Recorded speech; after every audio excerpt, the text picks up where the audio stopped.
支援金額3億円、販路開拓などお金を集めながらできます。業界1位を取りたいので、本当に申し訳ないんですけど、もっとオファー対象となる顧客がちょっと少ないように思います。クラウドファンディングでって言われた人は一人もいないんですよね。2、3億ぐらいで多分あんま伸びてもない。1個前段階で取らないといけないじゃないですか。オファーとしては出版の協業ですね。じゃあオファーします。そこはおつなぎできるなっていうこと。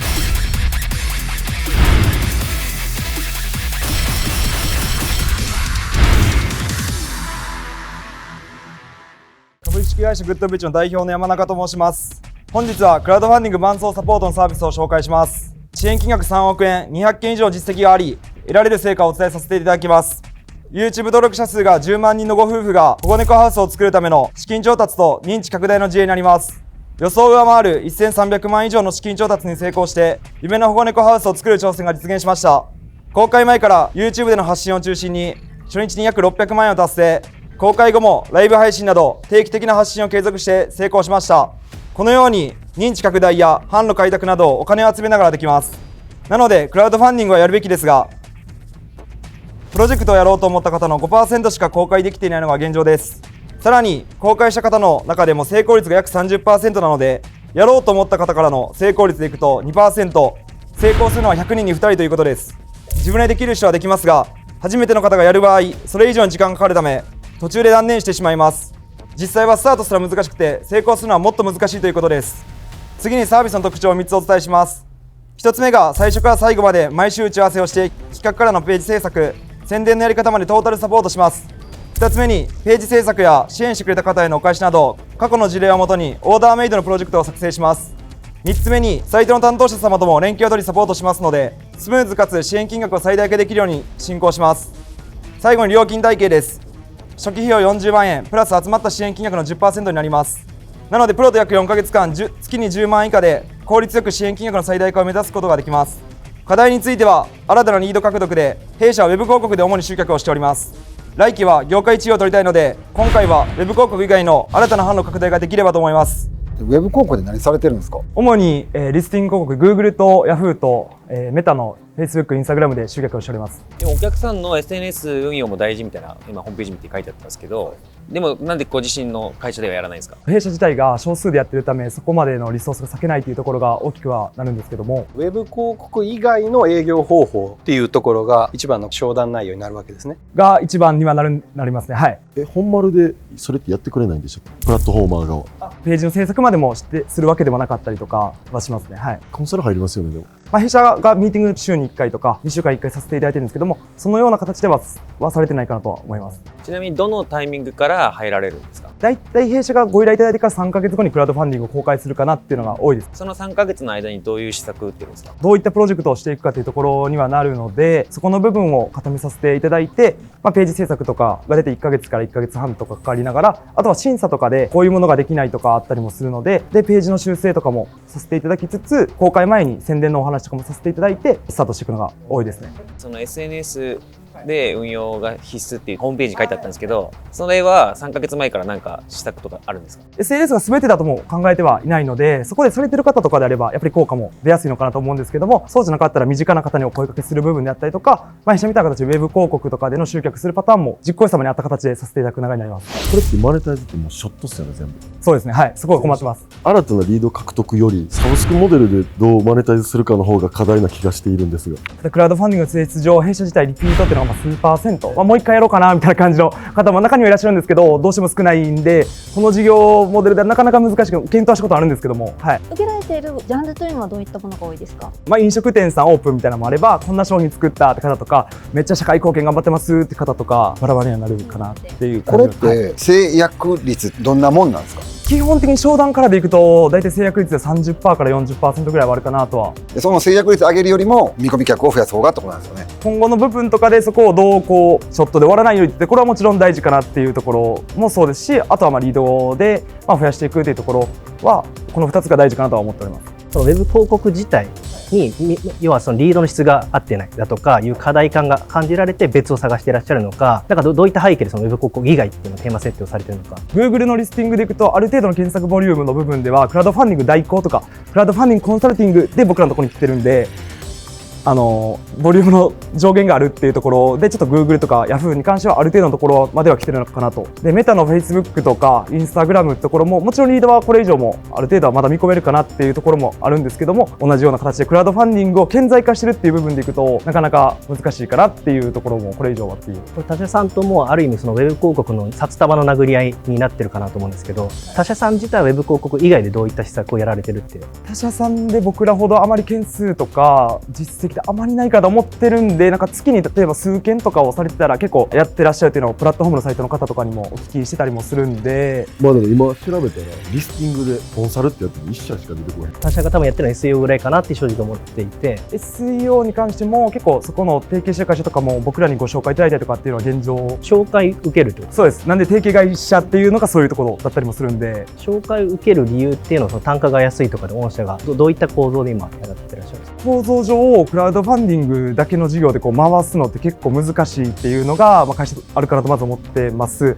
で、他のすごい事業者様とかも IT コンサルとかこうすごいいろいろあると思うんですけども、そういった方は多分そこに入れずに他でされてるのかなっていう、もっとこう上流の部分からとかもされてるんで、クラウドファンディングだけに絞っちゃうと僕らがご紹介いただくっていう流れになりやすいかなっていう、料金的な部分も。SEO がほんまに一番大事だなと思うのと、はい感覚なんですけど、クラウドファンディングやるときに多分コンサルティングって調べなくないですか？クラファン代行とかじゃないですか。クラファン代行はまだあるかもしれないですけど、何が言いたいかっていうと、ボリュームゾーンがそこじゃないよねって話です。例えばなんか出版やりますってなった時にクラウドファンディング、ソリューションが決まった時点で取ってんじゃないかなと思ってて、一個前段階で取らないといけないじゃないですか。投資します、新しいことやります、ここでキャッチアップしないとダメやけど、その後段階のクラファンコンサルとかをずっとウェブで探ってるからスケールしないんかなと思う。飲食店の物件紹介する不動産とか相性いいですよね。なんかクラファン代行でリスティングでお金かけるってなんか SEO でもすぐ取れそうじゃないですか。僕らその SEO で提携会社様にこういただいてるところにもあるんで、やっぱり数件なんですよ、ご契約いただくんでっていうのがもうクラウドファンディング代行とかでのもう Google 内での Yahoo 内でのってところなんで、おっしゃる通りなんで、提携会社様っていうのがまず出版会社様とか飲食店様っていうのは確かにもうその通りだと思って。ウェブ以外のところを極めるじゃなく、ボリュームゾーンがどこかを把握することが多分一番大事な気がしますよね。ホームページ制作会社とかも相性いいですよ。あ、確かに。前回のLINE で関連あそこと超相性良くないですか？980円でホームページ作れるミニットみたいな。抜群にいいでしょ、そこと。オ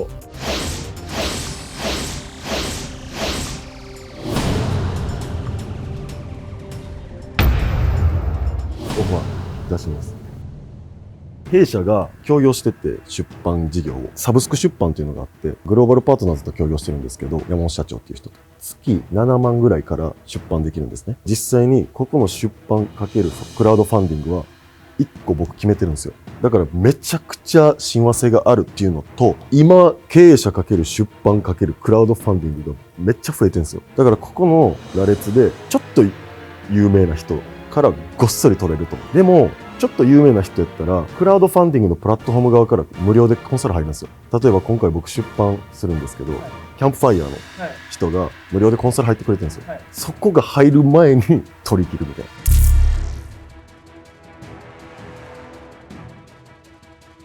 まとめるとオファーとしては出版の協業です。上乗せ金額全渡しみたいな。例えば月7万です。月10万で売ってきました。3万サブスクでずっと入ってきます。普通自費出版って1000万かかるんですよ、一発で。それがサブスクで分割できますよっていう話です。分割で出版するみたいな。分割で、それをサブスク出版っていう名前になってるだけなんですけど。なるほどなるほど。ということは通常の御社のビジネスモデルとしても、書籍出版した後ももう出版してこれで終わりは終わりなんですけど、お支払いをいただいているってことですよね。OK です。ショットっていうところが最大の課題なんで、サブスクでマネタイズできるところの協業っていうので出版を1個提案してる。そのお客様が払いすぎかなってちょっと思っちゃったんで、もしかしたらその辺のバランス取れる分で、全然めっちゃありがたいです。はい。他の同業他社さん、上位の会社さんいらっしゃると思うんですけど、どういうところからその顧客っていうんですかを取ってはるんですか？基本的には商会とか銀行が多分メインになってらっしゃると思うので、紹介って多分結構波あったりするんで、あんまりその件数をやれてないとかっていうのはあるのかなっていう。クラウドファンディング支援専門っていうのはあんまない。はもうほんと数社からあっても多分2、30社ぐらいだと思います。でもいろんなことをやってる会社がクラウドファンディングのその支援数が多いってことなんですよね。そうですね。なんか例えば SNS コンサルしてます。で、クラウドファンディングちょっとそれも一緒にやりますよとか、ホームページ制作します。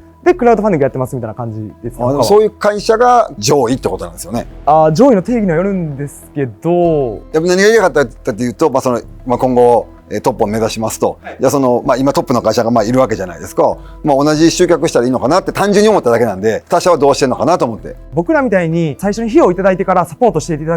ただくっていうパターンが結構少なかったりするんですよ。成功報酬だけでしてるみたいな。お客様からお金いただかずに、プラットフォームのサイトからいただいてるっていう方が結構多かったりするんですよ。やっぱりそこまでってなると、僕らみたいに毎週1回ミーティングとかページ制作したりとかっていうのはどうしてもできない。アドバイスだけするよみたいな、困ったらなんか言ってねみたいな形が結構多かったりするんで。事業形態がちょっと違うってことですよね。そうですよね。そうですよね。そうですね。そもそもが。大手3社と業務提携ってこれどういう内容の提携なんですか？紹介してもらえるわけじゃないですよね。もうあります。あるんですか？他はない、あまりないと思いますけど、僕らはあったりもします。あったりって言いますか？どういう業務提携してるんですか？ただの資金調達じゃないじゃないですか。ストーリー見せて応援されるっていうプラットフォームやから、まさに SNS ですよね。対象となる顧客がちょっと少ないように思います。この収録に出てきてサービスを売ろうとされてる方々のお話を聞いてきましたけど、クラウドファンディングでって言われた人一人もいないんですよね。僕ら料金いただくんで、その分やっぱお断りはどうしても出てまうっていうのは実際のところある。何パーぐらいお断りしてるんですか？ 10社さん、20社さんとかですかね。200社ぐらいの中であんまり断らないってことですよね。あんま断らんし8割成功させる。それはすごい。